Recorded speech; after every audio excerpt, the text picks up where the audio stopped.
Hello students, इस lecture ਵਿੱਚ ਅਸੀਂ ਗੱਲ ਕਰਾਂਗੇ ਵੇਟਡ ਮੀਨ ਦੇ ਬਾਰੇ ਦੇ ਵਿੱਚ। ਵੇਟਡ ਮੀਨ ਅਸੀਂ ਉਦੋਂ ਯੂਜ਼ ਕਰਦੇ ਹਾਂ ਜਦੋਂ ਸਾਡੇ ਕੋਲ ਜੋ ਅਸੀਂ ਆਬਜ਼ਰਵੇਸ਼ਨਸ ਲਈਆਂ ਵੈਲਿਊਜ਼ ਹਨ ਉਹਨਾਂ ਦਾ ਸਿਗਨੀਫੀਕੈਂਸ ਅਲੱਗ-ਅਲੱਗ ਹੋਵੇ। ਜਿੱਦਾਂ ਕਿ ਅਗਰ ਅਸੀਂ ਇੱਕ ਐਗਜ਼ਾਮਪਲ ਲੈ ਕੇ ਦੇਖੀਏ ਕਿ ਇੱਕ ਸਟੂਡੈਂਟ ਦੇ ਅਲੱਗ-ਅਲੱਗ ਸਬਜੈਕਟਸ ਦੇ ਵਿੱਚੋਂ ਮਾਰਕਸ ਦੀ ਗੱਲ ਕਰੀਏ, ਅਸੀਂ ਉਸਦੇ ਐਵਰੇਜ ਮਾਰਕਸ ਕੱਢਣੇ ਹੋਣ ਤਾਂ ਅਸੀਂ ਸਿੰਪਲੀ ਕੀ ਕਰਦੇ ਹਾਂ, ਸਾਰੇ पेपर्स के मार्क्स ਨੂੰ ਐਡ करके और टोटल नंबर ऑफ पेपर्स ਦੇ ਨਾਲ डिवाइड कर ਦਿੰਦੇ ਹਾਂ। ਜਿੱਦਾਂ ਇੱਥੇ फॉर एग्जांपल ਆਪਾਂ ਕਿਸੇ स्टूडेंट ਦੇ ਅਲੱਗ-ਅਲੱਗ पेपर्स ਦੇ मार्क्स ਲਈਏ, एक पेपर ਦੇ ਵਿੱਚੋਂ 60 मार्क्स आ गए, एक ਦੇ ਵਿੱਚ 40 ਆ, एक ਦੇ ਵਿੱਚ 50 है, तो 3 पेपर्स हो गए। 3 पेपर्स ਦੇ ਵਿੱਚ उसके जो मीन मार्क्स हैं वो बन गए 50। लेकिन इस तरह असी एवरेज मार्क्स उदों ही पता कर सकते हैं जदों कि सारे पेपर्स नूं, सारे सबजैक्ट्स नूं असी इक्वल सिग्नीफिकेंस उसकी लईए। लेकिन जदों किसी भी वैल्यू की सिग्नीफिकेंस एक दे मुकाबले ज़्यादा है या घट है तो उस केस दे विच असी वेटेड मीन फाइंड करते हैं। सो इस तरह इत्थे असी एक एग्जाम्पल लैके वेटेड मीन नूं समझांगे। फॉर एग्जाम्पल एक स्टूडेंट के अलग अलग सबजैक्ट्स के विच साडे कोल मार्क्स गिवन हैं।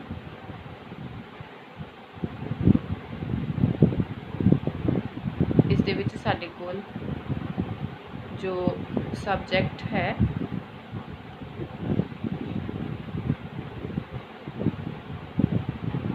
इंग्लिश दे विच 60 मार्क्स हैं, हिंदी दे विच 75, मैथ्स दे विच 63, फिजिक्स दे विच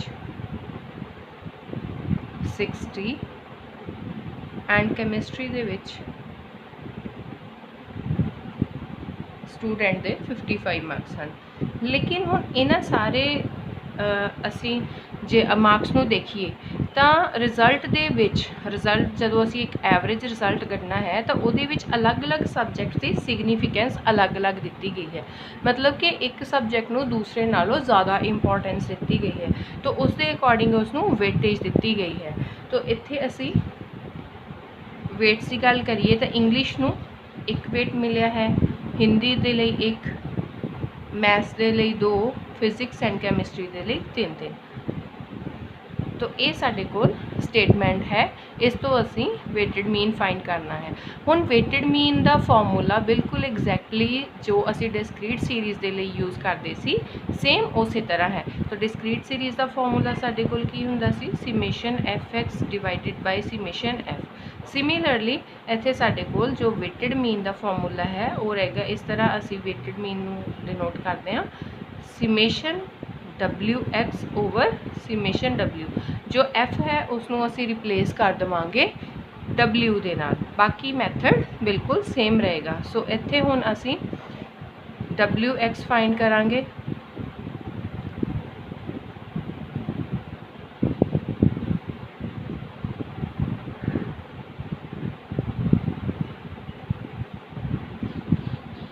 समेशन WX साडे कोल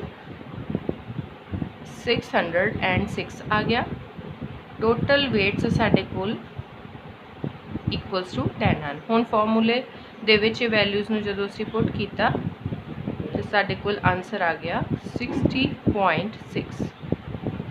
सो वेटेड मीन नूं कैलकुलेट सिमिलरली असीं उस तरह करना है जिस तरह डिस्क्रीट सीरीज़ नूं असीं डिस्क्रीट सीरीज़ के लिए अरिथमैटिक मीन फाइंड करते हैं। बस सिर्फ एफ की जगह तो असी फ्रीकुएंसीज़ नूं रिप्लेस कर देना है वेट्स के नाल। वेटेड मीन के नाल ही इत्थे असी कुछ अरिथमैटिक मीन के स्पैशल केसिस नूं भी डिस्कस करांगे। सो ऐसे ही एक कंडीशन अरिथमैटिक मीन दे विच कई बार असी स्टेटमेंट्स दे विच देखते हैं कि इस तरह की सीरीज़ दिती हुंदी है जो कि हाफ सीरीज़ जो डिस्क्रीट टाइप की हुंदी है और हाफ सीरीज़ जो है वो कॉन्टीन्यूस सीरीज़ की टाइप की हुंदी है।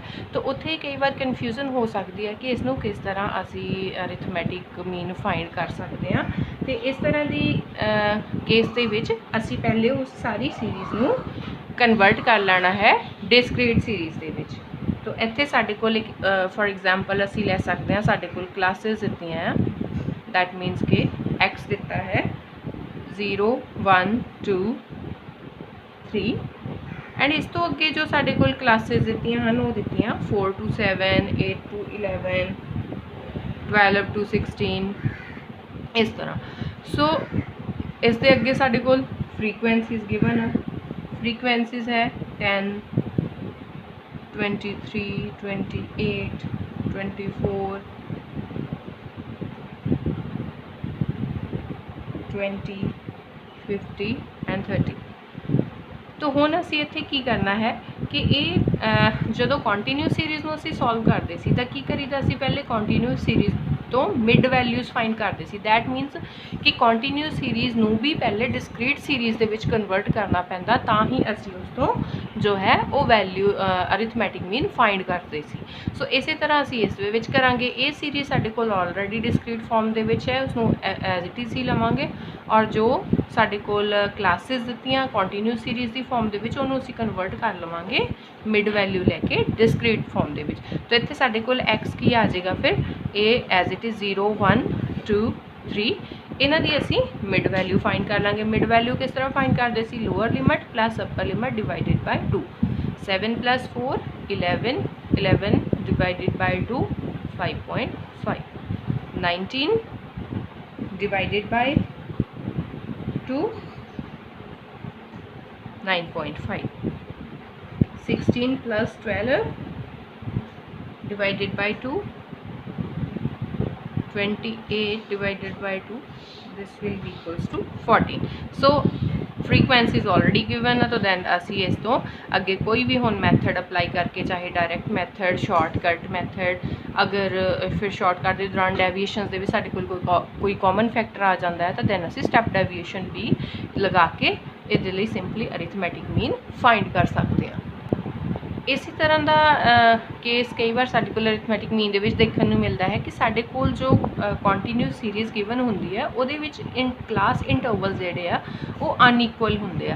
तो इस चीज़ का भी अरिथमैटिक मीन नूं फाइंड करन दे दौरान कोई फर्क नहीं पैंदा। जदों असीं अरिथमैटिक मीन कैलकुलेट करना है तो ज़रूरी नहीं है कि साडे कोल जो क्लासेस दा इंटरवल आ वो सेम होण। दैट मीनस कि अपर लिमिट ते लोअर लिमिट का डिफरेंस हरेक क्लास के लिए सेम होवे ये ज़रूरी नहीं है।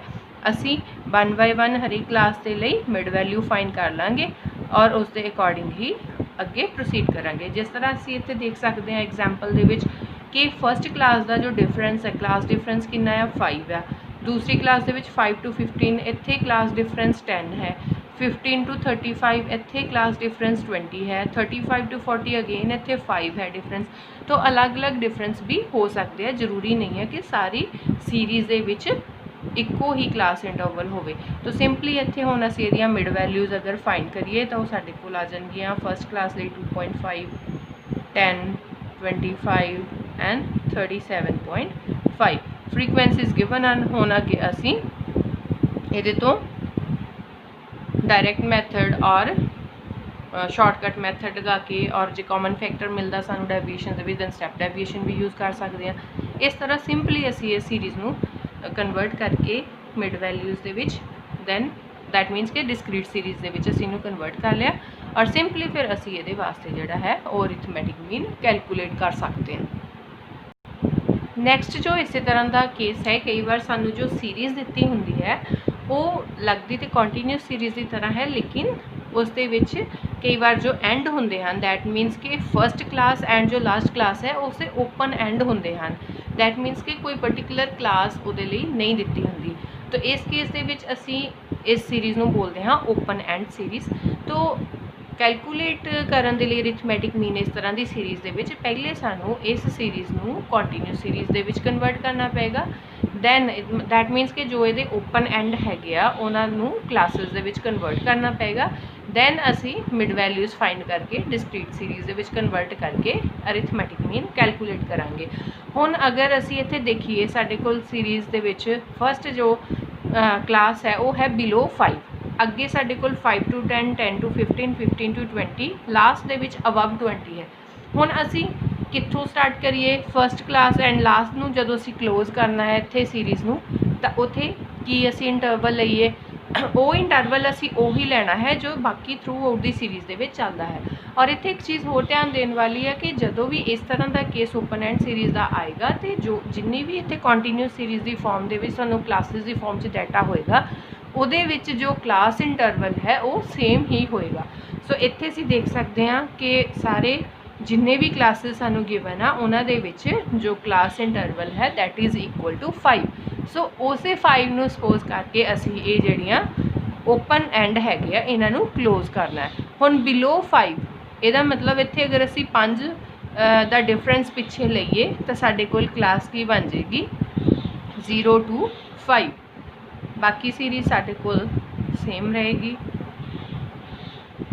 ਐਂਡ ਅਬਵ 20 ਦੈਟ ਮੀਨਸ ਕਿ ਅਪਰ ਲਿਮਿਟ ਇਹਦੇ ਨਾਲੋਂ 5 ज़्यादा होएगी। 5 का डिफरेंस है थ्रू आउट तो 5 का ही असी इत्थे इनक्रीज़ करके अपर लिमिट बना देंगे। इत्थे असी लोअर लिमिट बनाई इत्थे अपर लिमिट बनाई। बाकी हुण ये कॉन्टीन्यूस सीरीज़ बन गई है। हुण कॉन्टीन्यूस सीरीज़ तो असी इत्थे मिड वैल्यूज़ फाइंड करके अगेन वो किस फॉर्म दे विच आ गई एक सिंपल जिद्दां कॉन्टीन्यूस सीरीज़ दे लई अरिथमैटिक मीन फाइंड करते सी उस तरह तुसीं हुण इहनूं प्रोसीड करना। कई बार ओपन एंड सीरीज़ दे विच भी अनइक्वल क्लास इंटरवल सानू देखने को मिल जाते हैं। तो उस केस दे विच असी किस तरह फिर कॉन्टीन्यूस सीरीज़ दे विच उस सीरीज़ को कन्वर्ट कर सकते हैं। इत्थे एग्जाम्पल दे विच देखिए तो साडे कोल ओपन एंड सीरीज़ है। हुण सीरीज़ जो कॉन्टीन्यूस फॉर्म दे विच दिती है उहदे विच अगर असी क्लास इंटरवल्स देखिए तो इत्थे साडे कोल 10 to 30 की क्लास है। दैट मीनस इत्थे साडे कोल इंटरवल है 20 का, 30 to 60 इत्थे 30 का, 60 to 100 40 का इंटरवल है, 100 to 150 50 का इंटरवल है। दैट मीनस कि एक पैटर्न शो हो रहा है हर अगली क्लास दे विच जिहड़ा 10 का इंटरवल इनक्रीज़ होई जा रहा। दैट मीनस कि यही पैटर्न फिर असी अप्लाई करांगे जिहड़ियां अपनी ओपन एंड्स हैगे इन्हां नूं क्लोज करन लई। हुण जे पिछे नूं जावांगे तो 10 डिक्रीज़ होएगा, अगे नूं सीरीज़ दे विच वधांगे तो 10 इनक्रीज़ होएगा। दैट मीनस कि इत्थे हुण मैं डिफरेंस अगर इहदे विच लैना होवे तां इहदे विच की करांगे फिर 10 इत्थे क्लास इंटरवल कितना होना चाहिए 20 तो पिछे 10। दैट मीनस कि इत्थे बिलो 10 की गल कीती है। अपर लिमिट गिवन है 10, बिलो वाली लैन लई असीं की करांगे 10 दे विचों 10 माइनस करांगे तो साडे कोल क्लास बन गई 0 to 10। बाकी क्लास साडे कोल ये एज इट इज़ ही रहनगियां क्लासेस। अबव 150 हुण 50 तो अगे डिफरेंस किन्ने दा होएगा 60 का। तो दैट मीनस कि 150 लोअर लिमिट है उस तो अबव लेना है, अबव 150 लोअर लिमिट 150 होगी। 150 के विच अगर 60 ऐड करांगे तो कितना साडे कोल बन गया 210।